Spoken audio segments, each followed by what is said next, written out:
예수님은 나의 왕, 나의 주인, 나의 생명이십니다. 하나님 아버지, 다니엘이 포로로 끌려갔지만 바벨론에서 하나님이 주신 말씀과 환상을 통해 역사의 긴 스펙트럼을 이해하고 성경을 기록했음을 봅니다.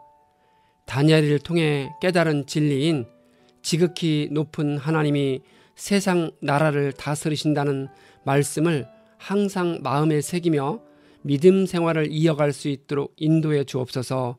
예수님의 이름으로 기도합니다. 아멘.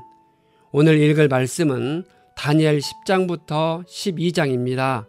이 말씀의 핵심은 첫째, 다니엘은 페르시아 왕 고레스 3년에 환상을 보고 3주 동안 슬퍼했습니다. 둘째, 알렉산더 대왕이 죽고 난 후 남방 왕과 북방 왕의 치열한 싸움이 있을 것입니다.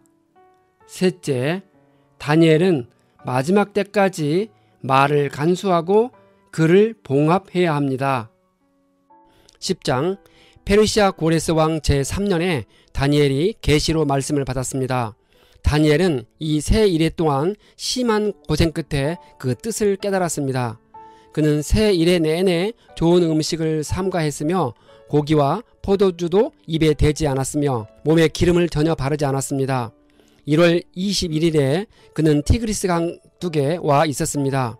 다니엘은 한 사람이 모시 옷을 입고 우바스의 금으로 만든 띠를 허리에 동이고 있는 모습을 보았습니다. 그의 몸이 보석처럼 빛나고 목소리는 많은 사람이 소리 지르는 것 같았지만 다니엘만 환상을 보고 다른 사람들은 환상을 보지 못하고 두려워하며 도망쳐서 숨었습니다. 다니엘 혼자 남아서 보다가 죽은 사람처럼 변했습니다. 다니엘이 환상 중에 나타난 그는 누구일까요? 첫째, 그에 관한 묘사가 전반적으로 그리스도에 관한 묘사와 비슷하다는 점에서 구약 시대에 활동하신 성육신 이전의 그리스도로 보는 견해가 있습니다.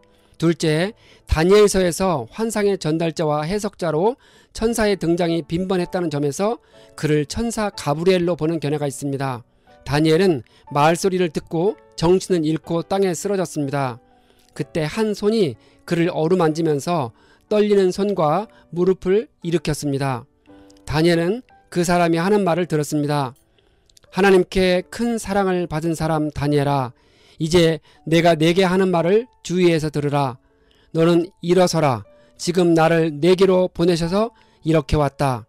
다니엘은 그 말을 들었지만 여전히 떨었습니다. 그는 다니엘이 작정을 하고 하나님께 간구하는 첫날부터 그 말에 응답하려고 왔다고 합니다.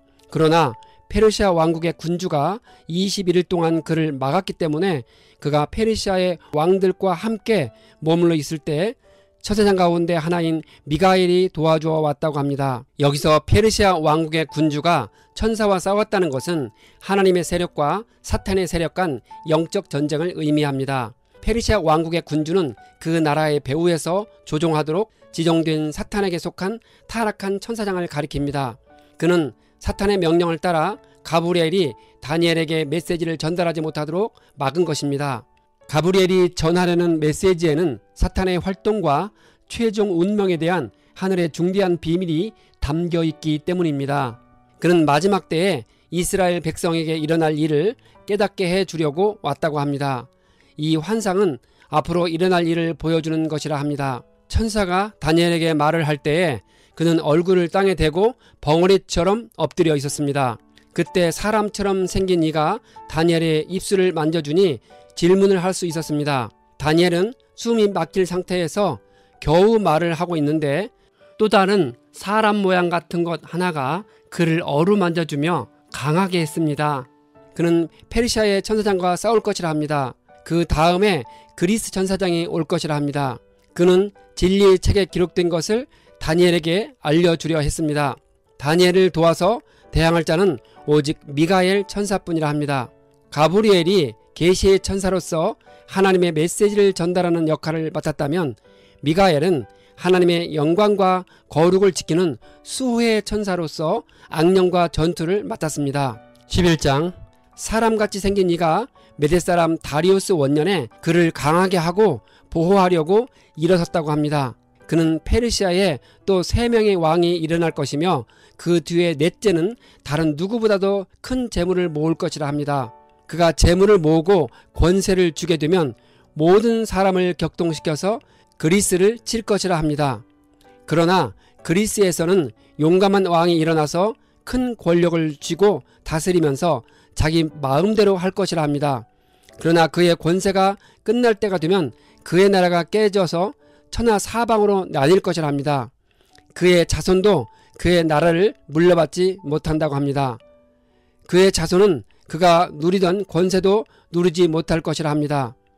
그의 나라가 뽑혀서 그의 자손이 아닌 다른 사람들에게 넘어갈 것이기 때문입니다. 남쪽 왕이 강해질 것이나 그의 장군 가운데 하나가 그보다 더 강해져서 더 큰 나라를 다스릴 것이며 그의 권세는 매우 클 것이라 합니다. 2절부터 4절까지의 말씀은 페르시아 제국의 멸망과 그리스 제국의 번영과 분열에 관한 이야기입니다. 페르시아 제국의 창건자인 고레스 대왕 이후 이어지는 2명의 왕은 요약했고, 다리우스가 마라톤 전쟁에서 그리스에게 패배했고, 에스더 왕후의 남편인 아하수에루 즉 크레르크세스가 헬라 제국을 공격했지만 패배했습니다. 이후 헬라의 한 능력 있는 왕인 알렉산더 대왕이 세상을 통치할 것입니다. 하지만 그 능력 있는 왕은 갑자기 죽고 이후 헬라 제국은 알렉산더의 장군들이었던 4명의 장군 톨레미, 셀루쿠스, 카산더, 리시마쿠스에 의해 분할 통치되었습니다. 여기 기록된 남방의 왕들은 당시 이집트의 통치자들인 톨레미 왕조의 왕들을 가리킵니다. 북방의 왕들은 당시 수리아의 통치자들인 셀루쿠스 왕조의 왕들을 가리킵니다. 성경이 이들에 관해 초점을 맞춘 이유는 알렉산더가 죽은 이후 헬라 제국을 분할 통치한 4왕조들 중 이들 2왕조가 이스라엘 역사와 밀접하게 관련되어 있기 때문입니다. 이들 2왕조는 고대 중근동의 패권을 놓고 동맹과 투쟁의 역사를 반복하고 있었습니다. 남쪽 왕은 자기 딸을 북쪽 왕과 결혼시켜서 서로 화친할 것입니다. 그러나 그 여인은 아무런 권세도 두지 못하고 왕자를 낳아도 세자가 되지 못할 것입니다. 마침내 그 여인이 낳은 이와 그 여인을 편들어 돕던 모든 사람이 다 버림을 받을 것입니다. 7절부터 19절까지의 내용을 정리하겠습니다. 남방 공주의 아들 중 한 사람이 왕이 되어 북쪽 왕의 군대를 공격할 것이며 요새에 들어가 그들을 쳐서 이길 것입니다. 전쟁에서 이긴 후 우상과 은, 금 그릇을 이집트로 가져갔습니다. 그 후 북쪽 왕이 남쪽 왕의 나라를 치겠지만 결국 자기 땅으로 후퇴할 것입니다. 여기서 북방 왕은 수리아의 왕 안티오쿠스 3세를 가리킵니다. 그는 유대교 박해의 원흉인 안티오쿠스 4세의 아버지입니다. 북방 왕인 안티오쿠스 3세의 원정은 남방 왕 톨레미 4세에게 패배하여 숲으로 돌아가고 이후 전열을 가다듬며 재차 공격해서 승리합니다. 북방 왕은 정책을 바꾸어 남방 왕인 이집트 톨레미 5세와 화친을 맺었지만 무익하게 되었습니다. 그는 눈길을 돌려 소아시아 해안지대를 침공하지만 로마의 한 장군 스키미오에 의해 저지를 당한 후 죽고 말 것입니다. 본문에 기록된 영화로운 땅은 하나님이 자기 백성에게 주신 적과 꿀이 흐르는 이스라엘을 가리킵니다. 치는 자로 묘사된 북방왕 안티오쿠스 3세가 이집트에 이어 이스라엘까지 정복할 것임을 표현한 말입니다. 21절부터 45절까지 말씀을 정리하겠습니다. 새 왕은 백성을 억압하는 세금 징수원들을 전국 각 지방에 보내고 세금을 많이 거두어서 나라의 영화를 유지하려고 하겠지만 얼마 안 가서 아무도 모르게 살해되고 말 것이라 합니다. 셀루쿠스 4세를 이어 왕위에 오른 북방왕 안티오쿠스 에피파네스 4세에 관한 이야기입니다. 본문은 그의 등장 및 득세와 그에 의해 무자비하게 자행된 극심한 유대교 박해 사건과 그의 교만과 가증한 우상 숭배와 그의 비극적인 최후를 다루고 있습니다. 그는 비천한 사람으로 묘사되어 있는데 원문상 이는 비열한 사람이란 뜻으로 온갖 간사한 계략과 권모술수로 얼룩진 그의 주기 과정과 통치 행위에 비춰볼 때 비천한 왕이라는 말은 매우 적절한 표현입니다. 이런 의미에서 안티오쿠스 에피파네스 4세는 인류 역사의 종말에 등장하여 세상을 크게 미혹할 적그리스도의 모형적인 인물입니다. 북방왕이 거룩한 언약을 거스른 사건은 하나님과 이스라엘 간에 맺어진 거룩한 언약 관계를 깨뜨린 일을 말합니다. 북방왕 안티오쿠스 4세는 하나님의 율법에 따라 세워진 야손을 내쫓고 대신 자신이 지명한 메넬라우스를 대제사장직에 앉히는 무모한 신성 모독을 자행했습니다. 북방왕에 의한 유대교 박해는 안티오쿠스 4세의 3차 이집트 원정이 로마의 전투 선단인 기띔 베들의 개입으로 실패해서 시작되었습니다. 본국으로 철수한 그는 이때 이후로 헬라화 정책을 추진한다는 명목으로 주전 167년에서 164년까지 약 4년간 유대교 신앙을 말살하는 가혹한 핍박 정책을 펼쳤습니다. 그 내용을 정리해보면 첫째, 유대교 신앙을 버린 거룩한 언약을 배반하는 자들에게 권력과 재물을 주어 유대 사상을 없애는 데 앞장서게 했습니다. 둘째, 자신의 군대를 성전에 주둔시켜 온갖 가증한 일로 성소를 더럽히고 유대의 모든 절기와 안식일과 할례를 폐지시켰습니다.